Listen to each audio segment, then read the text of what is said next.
குடும்பம்ன்றதே ஒரு கோவில் மாதிரி இருக்கணும், சண்டை சச்சரவு இல்லாம. ஆனா ஒண்ணு, என் ஒய்ஃபுக்கு நான் தான் சாமி, கடவுள் மாதிரி அவளுக்கு நான் டெய்லி அர்ச்சனை பண்ணுவான்.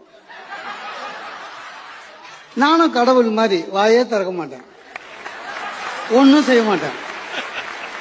சண்டை ஆண்கள் நல்லா போடுவாங்களா பெண்கள் நல்லா போடுவாங்களா? கொஞ்ச நேரம் முன்னாடி நீங்க பாத்தீங்க, அந்த அம்மா பேசின பிறகு எனக்கு பேச்சே வரமாட்டேது. எழுந்து வந்து அடிக்குமோன்னு பயமா இருக்கு. பெண்கள் எப்பவுமே தெரியுமா சார், அவங்களுக்கு ஒரே ஆயுதம் என்ன தெரியுமா? வாய். நம்மளால ஜெயிக்க முடியாது. மிலிட்டரி மாதிரி சார், எப்பவும் சண்டைக்கு ரெடியா இருப்பாங்க சார். நம்மளை ப்ரொவோக் பண்ற மாதிரி சொல்லுவாங்க, ஆனா மெதுவா சொல்லுவாங்க. நம்மளை ப்ரொவோக் பண்ண விட்டுட்டு போய் உட்காந்து புக்கு படிக்கும். நம்ம பிபி ஏறி ஓடு கத்தின்னு இருப்போம். வெளியில இருந்து யாராவது பார்த்தா நம்ம தான் கத்தின்னு இருக்கிறோம்னு நினைப்பாங்க. அன்னைக்கு என் ஒய்ஃப் ஏதோ சொல்லிட்டு உட்காந்துட்டா, கத்தின்னு இருக்கிறேன், எங்க அக்கா வந்துட்டா, என்னடா